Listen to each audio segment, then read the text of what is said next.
first segment of the four-part series, Tom Campbell at Sky Blue Symposia. In this segment, Tom discusses the physical material reality and lowering entropy.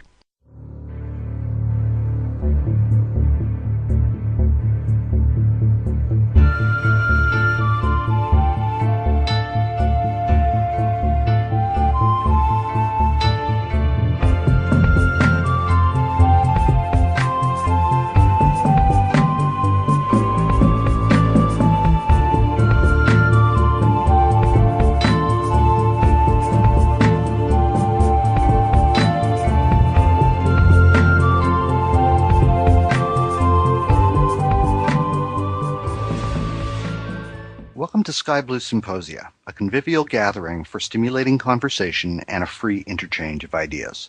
Today, Tom Campbell is joining us for a new symposium as we continue consciously exploring.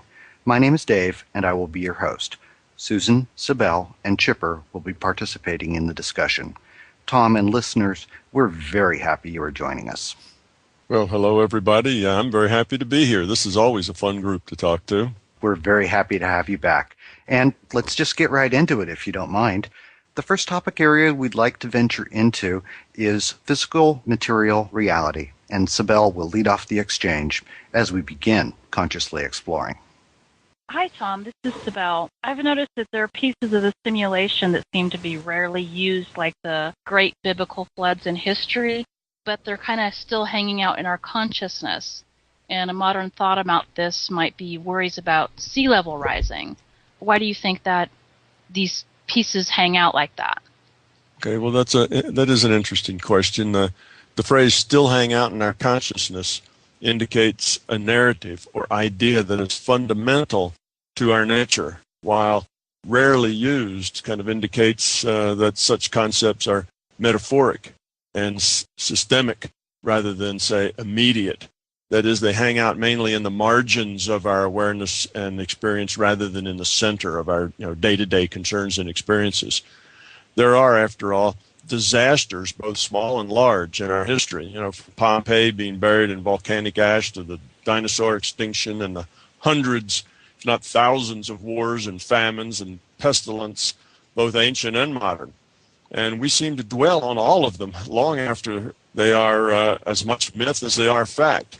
Moreover, we as a race have a propensity to invent new reasons to fear whatever lies just ahead in our future. Like, remember the communist threat of the 1950s, or maybe the current threat of 2012. Mm-hmm. So you ask, what is the point? What is it that's fundamental to our nature here? And of course, the answer in one word is fear. That's what's fundamental to our nature here. We humans are driven by fear. Fear permeates all we do and think. Our egos, needs, wants, insecurities, and hopes are all derived from fear. Fear is so pervasive in our being, so common and everyday that we wallow in it. We dream about it and are entertained by it.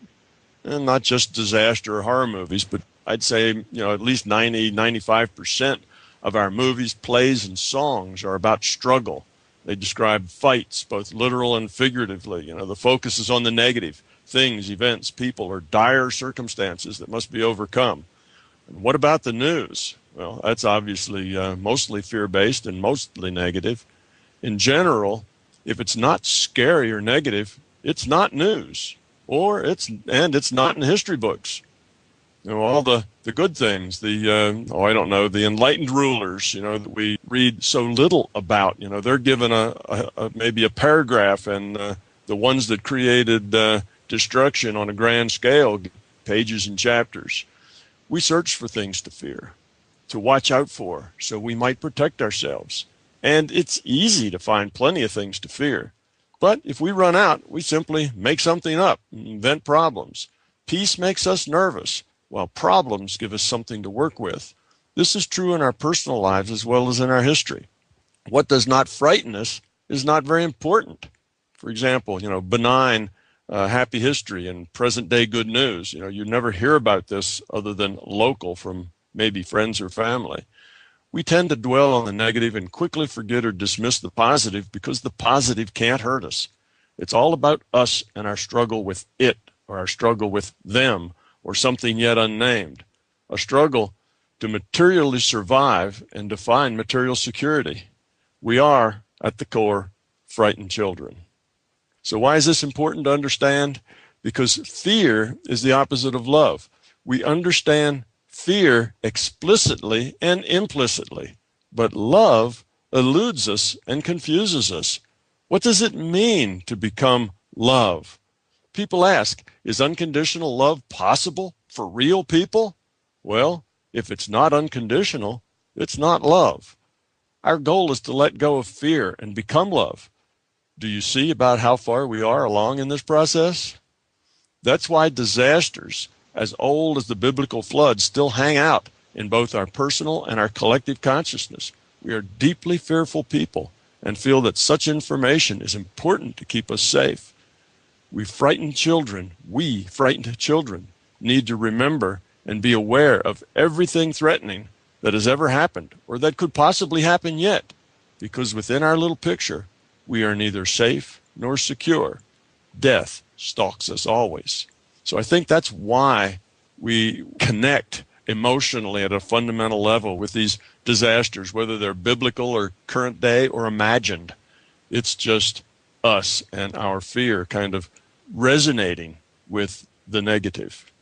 So it's just a constant challenge of identify fear and say, do you want to go there? I think we're attracted to fear. I mean, people will sit in front of their TVs and, watch the news and other things that are mainly about fear, about frightened people and terrible things that are happening to them. Nobody's going to sit in front of their TV and, watch good news. We're not drawn to that. So I think the fear-based things are very big and powerful in our awareness, whereas the good things they're not that important to us because they're not scary. They don't threaten us. So it's a matter of us being focused on our fears, and our fears, unfortunately, being a very large part of who we are. Yeah, thank you. And I'd like to bring Susan into the conversation. Susan? Hi, Tom.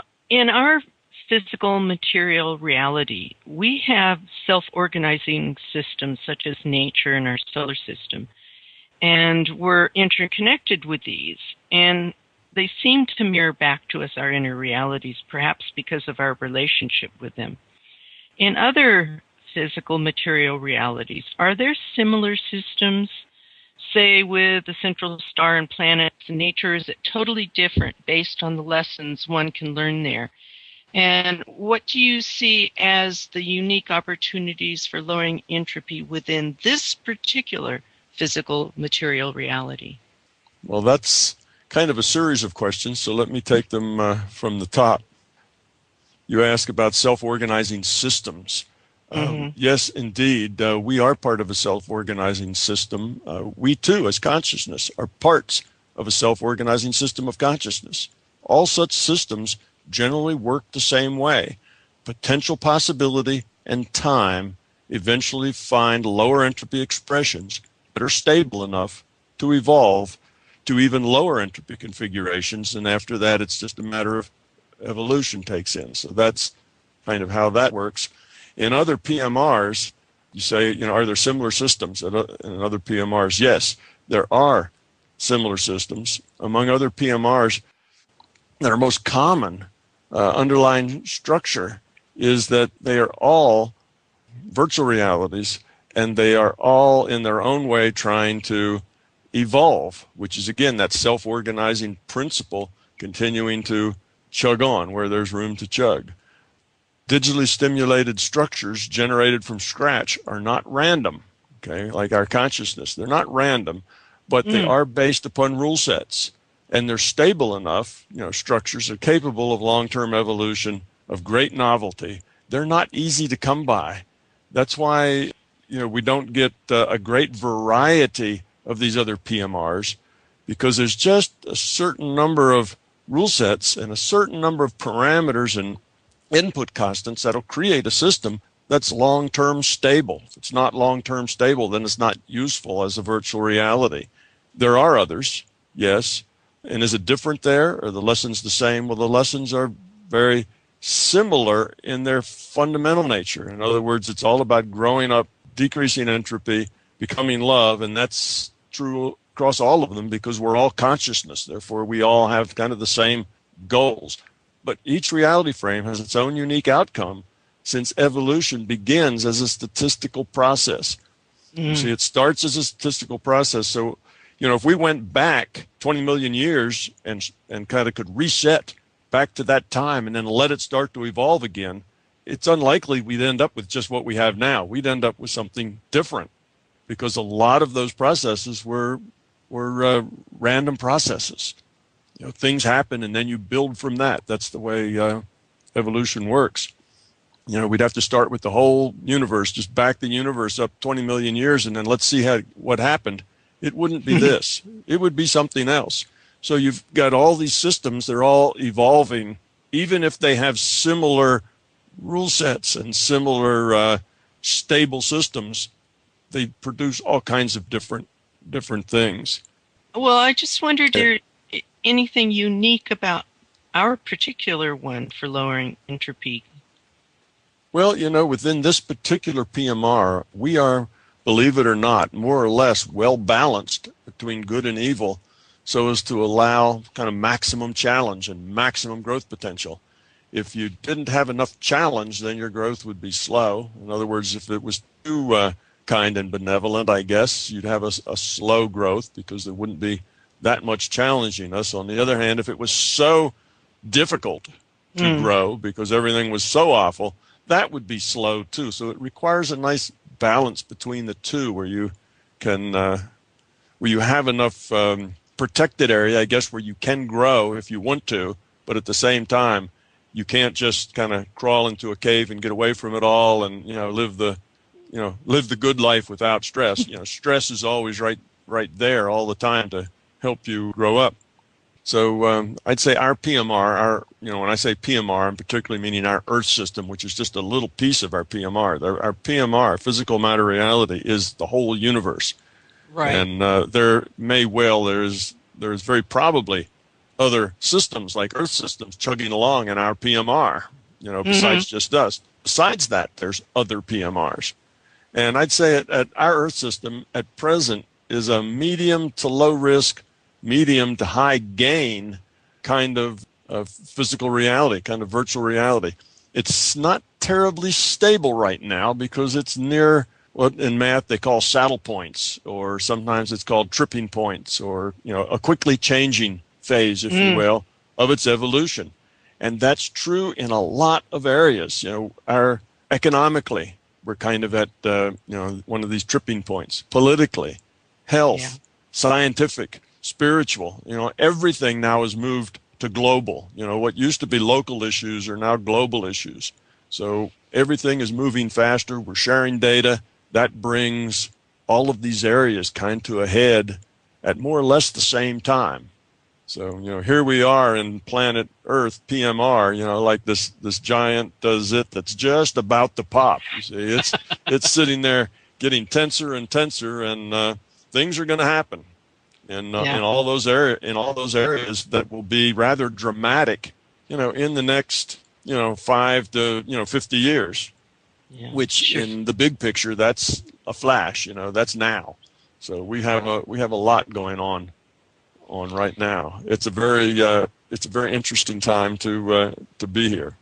It certainly is, and I think there's a lot of people that would say that they're experiencing that very intensely.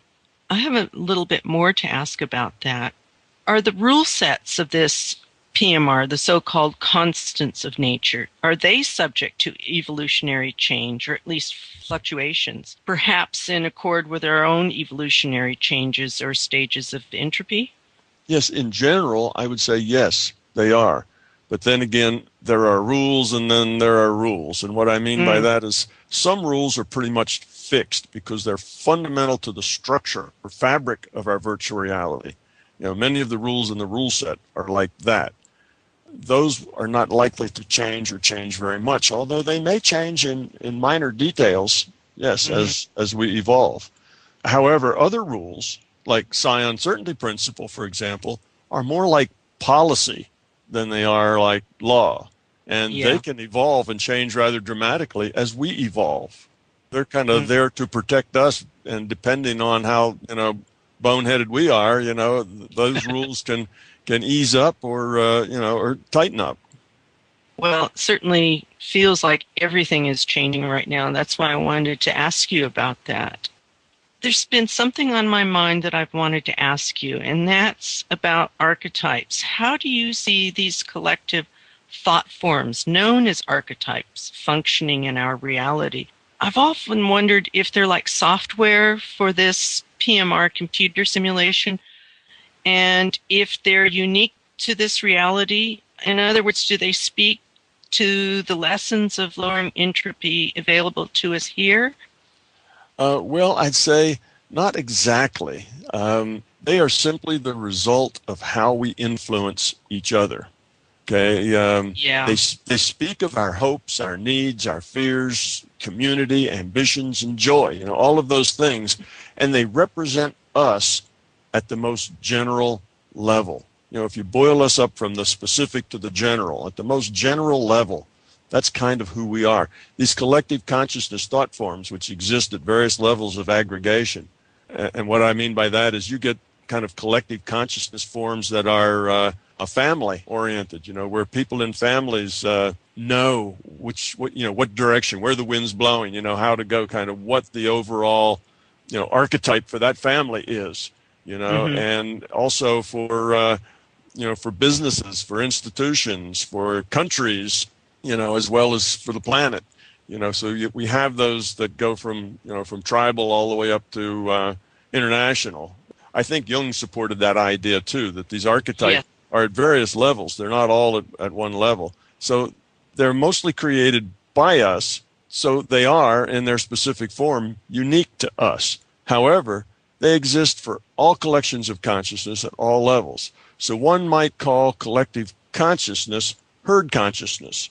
So they provide some collective inertia, drag and push both to the process of change. That is, they make us not so vulnerable to whims and fads. When big change is pushing us, as it is now, this collective consciousness is kind of a representative of who and what we are now, and it carries an inertia. So you actually have to move that. You have to change it. So we as a species don't just run off this way or run off that way with the latest idea, because we've got this big collective consciousness, these archetypes that we have to kind of dissolve and remake, if you will, and that's a slow process. So they represent a pressure to conform to the herd, as well as a hedge against poorly thought out lurches of the herd.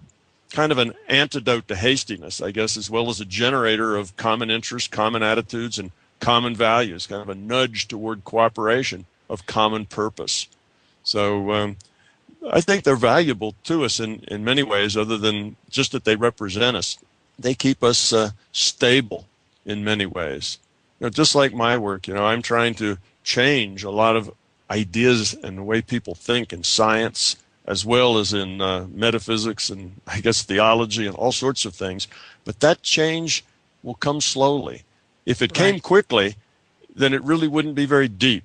It wouldn't run, it wouldn't run strong or deep. It would just be faddish. And that's partly because of this collective consciousness inertia that has to be overcome. And I think that's a good thing. I know we kind of curse it and shake our heads at it when it's holding us back, but on the other hand, it holds back a lot of silliness as well. So it's I think in our best interest that we just have to have an uphill battle that lasts a long time, but eventually when it changes, then it's like a big tidal wave. When it changes, and it's not just easy to pull that momentum out of it. It's not easy to stop that change. So all of that's just the way it is. Common consciousness is basically a vector sum of all the consciousness that are in the group.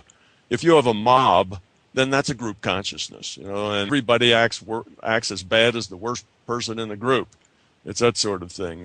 You devolve to lower levels. If you have a group of people that are around somewhat very spiritual and very learned, they all seem to lighten up and get pulled up a little bit. It's that same thing. It's kind of the vector sum of all of it. And if we take vector sums across the whole planet, then those are the really big general archetypes. If we take them across our own culture, Western culture, then those are more it's a smaller set of cultural archetypes. So that's, I think, they're just us, just our consciousness aggregated at a high level. But it also sounds like nobody's going to be left behind, so to speak, as well. Yes, we're all sharing in this. Yeah. You can sometimes feel it. If you're in a place where an idea starts catching on, a way of thinking starts to catch on, you can almost feel it. You can kind of see that it's catching on, and then you'll notice that people, just out of the blue, not because they heard it, not because somebody told them, but it just occurs to them. Same thought, the same idea. And it's like that all over. There'll be thousands of people where this attitude or this thought will just occur to them out of nothing. That's like the 100th monkey problem. You see, it's the same sort of thing. It just does that because we're all tuned in to consciousness. We're all on a big net. And these ideas, as we're ready for them, begin to settle into our minds, and we start to take them as our own.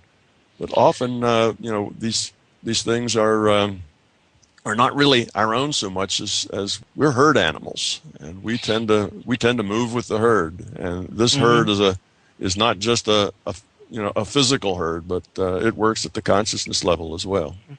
Is this why then sometimes new ideas come and it doesn't come from just one person? It seems like there's several people in different parts of the world, kind of the idea comes at the same time and it just pops out into the collective consciousness? Exactly. It's been brewing there in the collective consciousness for probably, the decade before. And it's just getting to the point that it's getting strong enough that suddenly it just starts to bubble out. In little physical pots. Yeah, that happens a lot. We'll go along for 100 years and nothing new will happen much in, I don't know, let's go back into the 1800s. Nothing new happens much in science. And then suddenly, bang, we have discoveries every other week because they just start happening. And we have people in Italy and the U.S. and a couple of other places, that come up with the idea of radio. The same with the arts and with cultural things that these things do bubble up, but they've probably been in process for quite some time before the pressure gets to the point that it breaks surface. And when it does, it breaks surface in multiple places. I mean, look at now all the people who are suddenly interested in spiritual growth and seeing bigger pictures and understanding science and metaphysics is all one integrated thing. People are popping out of the woodwork all over who have this interest. And I think if we'd gone back 2 decades ago, we would have found a lot of people yawning, at the thought. Now, you've spoken about in other realities where there's a physical rule set, but it's different. And in those realities, it functions more on a thought form basis or a mental plane, so to speak. Well, in this physical material reality, we now have social networks like internet, Skype, iPhones, everybody's got a phone. And they seem to be functioning on that level. Are we transitioning towards that sort of reality, or will this Earth reality continue to stay as it is so that we can learn lessons in this rule set? I think both. The rules and the way we apply the rules here change. So both of those will happen. As we spend more time in virtual realities, that is reality based on information exchange. And like you say, there's lots of those now out there on our computer networks. But when we do this, we spend more time in those of our own, these virtual realities that are of our own creation. We become more open to the concept of living in a virtual reality. And thus material reality begins to loosen its grip on our imaginations, on our senses. Our idea of what's possible and what is likely start to change as we live in these newly created virtual realities of ours.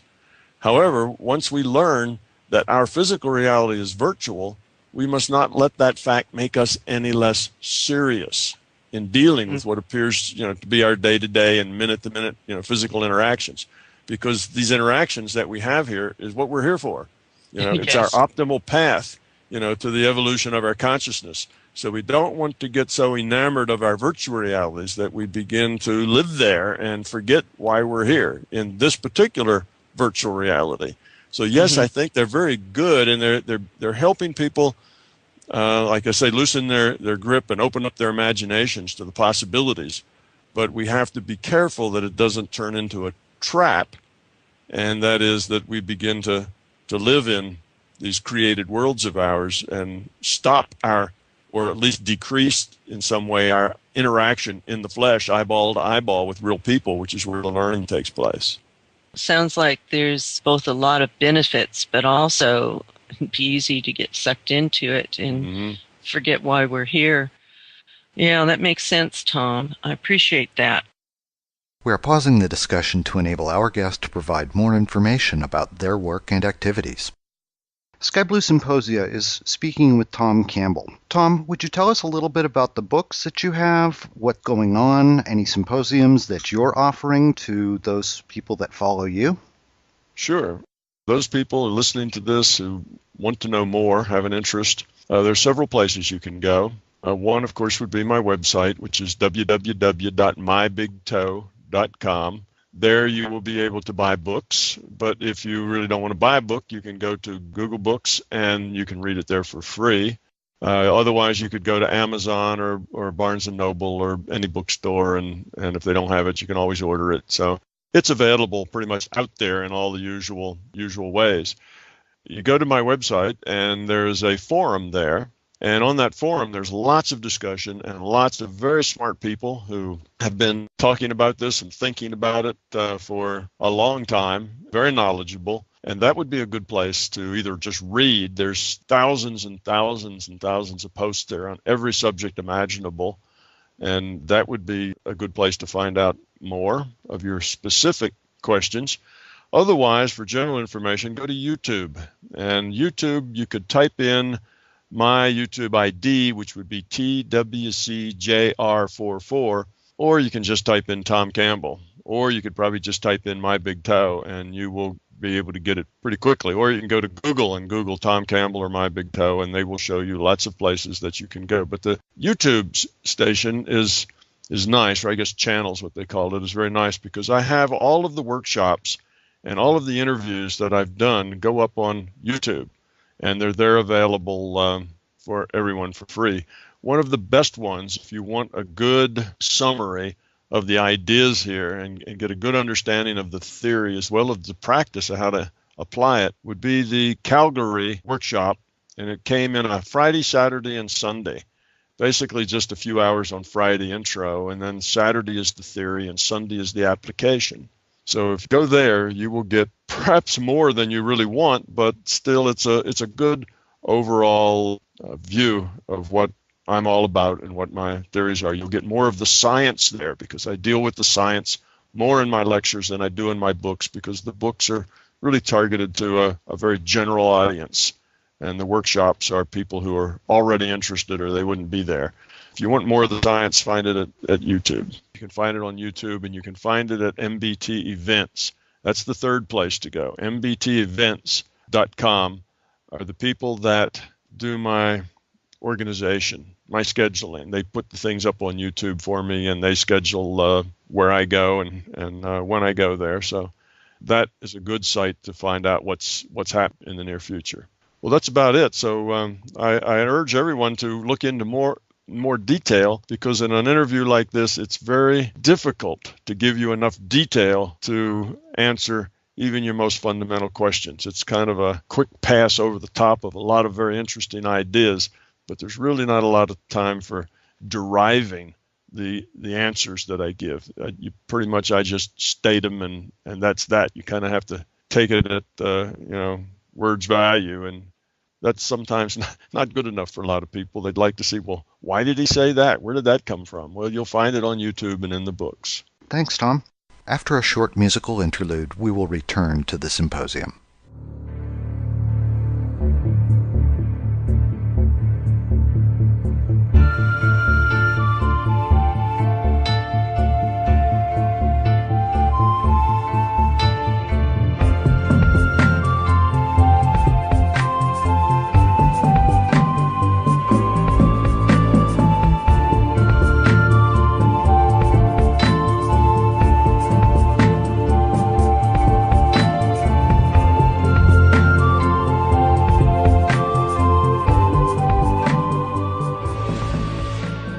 going to shift the conversation over to reducing entropy.